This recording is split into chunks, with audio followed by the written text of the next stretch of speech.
Assalamu alaikum guys, and welcome to another episode of Smile to Jannah. The grooming gangs issue has been reawoken today by the likes of Elon Musk, the billionaire American who seems to be interfering in British politics. He seems to be telling the likes of Keir Starmer and the leadership that more needs to be done on grooming gangs. And then he is championing people like Tommy Robinson. Since the formation of Tommy's EDL party, there have been at least 20 members and supporters convicted of child sexual exploitation offences. At least 10 of these were active in the EDL while Tommy was still leading it. Tommy has been silent. Here are some of them. Tommy's close friend and co-founder of the EDL, Richard Price, was convicted of making indecent images of children. EDL follower Robert Ewing murdered a schoolgirl after developing feelings for her. He was also prosecuted for abusing 2 other children. Lee McMillan, a senior EDL figure, was sentenced for abusing a 10-year-old girl 100 times. EDL supporter Brett Moses pleaded guilty to sexual grooming. Police found hundreds of images of children and babies on the computer of EDL supporter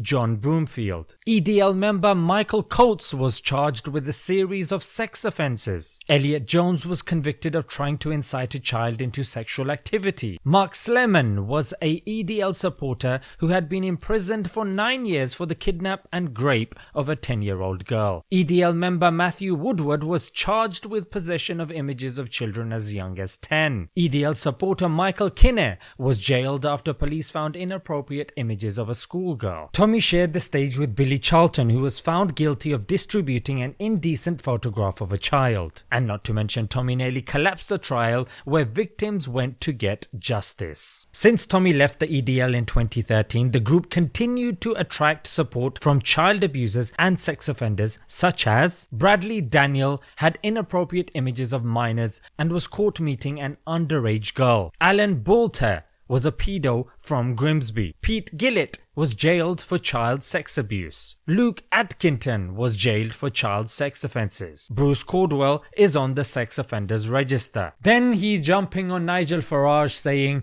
he's incompetent to be a leader because there's a clip going around of Nigel Farage saying Tommy's not welcome in our party.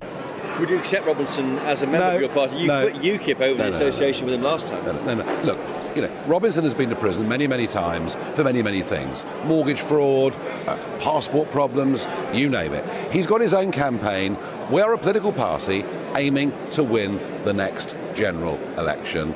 He's not what we need. And we know who's forwarding and pushing Tommy Robinson. It's of course Israel, and no two guesses what happened to Elon Musk a couple of months ago, in which everybody saw him having to go to Israel. When it comes to the British sentiment of the grooming gangs, it is important for us to address this head on, because this is an issue which is derived from facts. Facts that have indeed been selectively reported and falsely analysed. And of course, we shouldn't belittle them. And as I have said, and many Muslims, scores of Muslims, including leadership, have said they should be punished in the most strictest way possible. That being said, this term grooming gangs is a media constructed term. It is not legal, nor is it a technical term. It's been coined as an exclusive crime of brown and Muslim people. But if we look at the scores of other news stories that come of similar, if not worse cases, then there is absolute no mention of their race or their religion. The reason why this has come up, is coming up, and will continue coming up because it is a gift for the far right and even the right wing. Why? Because it justifies their cause. It echoes a racial myth that we saw not so long ago during slavery, that white women were in danger from black men, and black men were accused of raping white women. Not to mention, before World War II, the Jews were also referred to as pedos. And the final point I want to make in this section is when it comes to any academic that's researched into this field, whether it's Ella Cobain, whose research I'll be drawing on significantly, Waqas, Tufail, Joe Britton, all of these people are consistent in saying when it comes to child sexual abuse, it is not just one category. If you look at it on the whole, the police have been poor in general, not only to the non-white. And let's look at some of the statistics in the UK. 1 in 7 girls and 1 in 20 boys are sexually abused in the UK. 12 million children are sexually abused in the UK every year. This is according to the Centre of Expertise Centre. The National Crime Agency estimates between 550,000 to 800,000 people that pose various degrees of sexual risk to children. And not to mention, a lot of what the police is dealing with is pair-on-pair abuse. So of course, the grooming issue, the police initially were seen to not be as active as they should have been. It's not just the case when it comes to grooming. It's the same when it comes to child sexual abuse in general. Let's move on to the next section, which I'm titling Foul Play, in which you're seeing white perpetrators of these crimes are being referred to as individuals and deviants, but anyone who is non-white, there's been call for collective responsibility and blaming their culture. At least this is what academics like Shamim Mia have said. Caitlin Spencer was a victim of abuse, and what was she told? She was told her children deserved to die and that they should be drowned in the Channel. And because she's published a book and she was due to speak to the House of Lords, she was told beforehand to blame it on the Muslims. And she's not the only one. In Rochdale, Shatter Boys, a group for child sexual abuse survivors, said it had been approached on several occasions by senior UKIP members, including Lord Pearson, who offered them high wealth donors, millionaires, if they kowtowed to the narrative being pushed by them with regards to this whole grooming gang thing. Now let's move on to the Home Office report, which was commissioned by Sajid Javed, who again was peddling this whole grooming gang thing. He was being used as a poster boy, Conservative Party Home Secretary at that time. And because it was delayed, there was a petition of 500,000 people that wanted it to be released. Again, it was delayed and Priti Patel made it out to be like, you know what, I'm trying to get it out quick, but these people, I don't know what's going on there. And then when it eventually did come out, it didn't call it grooming because, like I said at the start of the video, it's not a technical or legal term. They called it group-based child sexual exploitation, and they concluded that the majority of the perpetrators were white,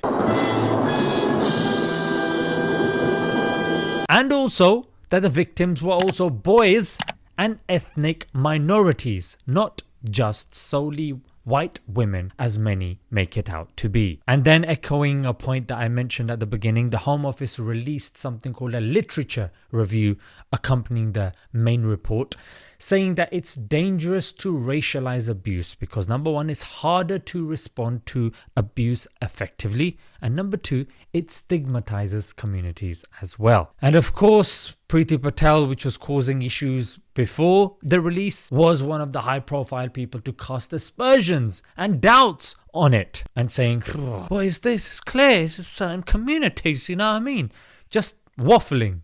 No evidence whatsoever. So how did it start? We know that there were right-wing people like the BNP that would peddle this, and we know pre-World War II there have been other groups that have been labelled with similar kind of things. However, it was when the Times, yes, Rupert Murdoch's Times, had an expose and they called it street grooming. That brought it to the mainstream. But the study that really gave this whole thing credence was something released by Quilliam. Yes, there were a bunch of brown guys that identified as Muslims. Yes, the same Quilliam that was funded by the likes of Lynd and Harry Bradley Foundation, who scholars say are a part of the Islamophobia industry. I mean, Ella Cobain has ripped their so-called report to pieces. She calls it a joke, Frank. Yeah.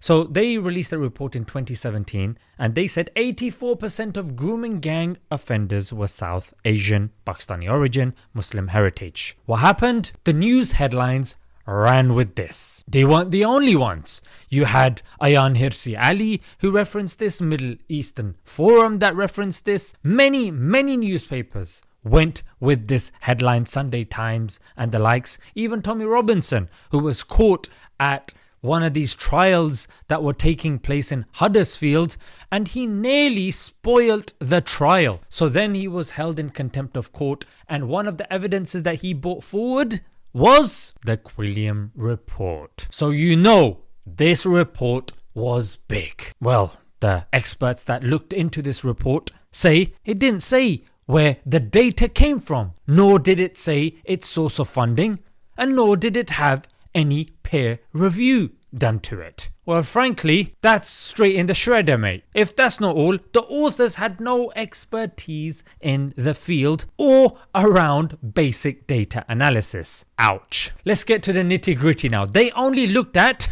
this is a joke, they only looked at 264 offenders, get this, across 12 years.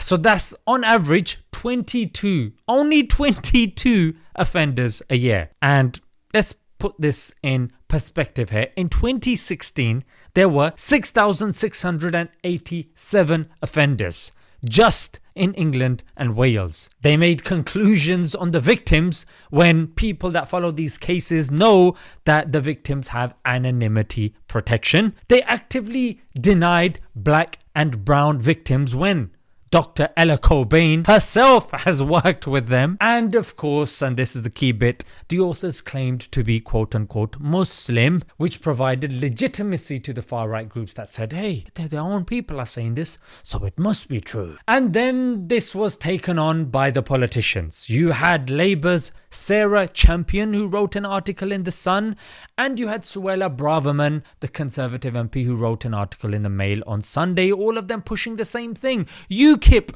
then jumped on board with the narrative of our daughters, and one of their guys, Alan Craig, called it a holocaust of our daughters. Interesting choice of word there. Then the Home Secretary Sajid Javed in 2018 only emphasized the Asian abusers aspect and perpetuated the whole grooming narrative. Now, what happened as a result? Well, the New Zealand attacker that you heard, the T, of course, because he murdered 51 people in a mosque in New Zealand. On his ammunition, he wrote for Rotherham. That's one of the places affiliated with this whole grooming gangs issue. Number 2, an innocent 81-year-old man in Rotherham called Mohsin Ahmed, in Rotherham, same place. He was kicked to death by 2 white people that called him the P word and a groomer. He was, of course, innocent, had nothing to do with it, but they saw a brown guy, elderly, and they murdered him. Number 3, you probably heard of the Finsbury Park attacker who killed 1 person outside the mosque. Darren Osborne, he also mentioned the grooming gangs thing as well. And Andrew Leake, the firebomber at Dover Centre.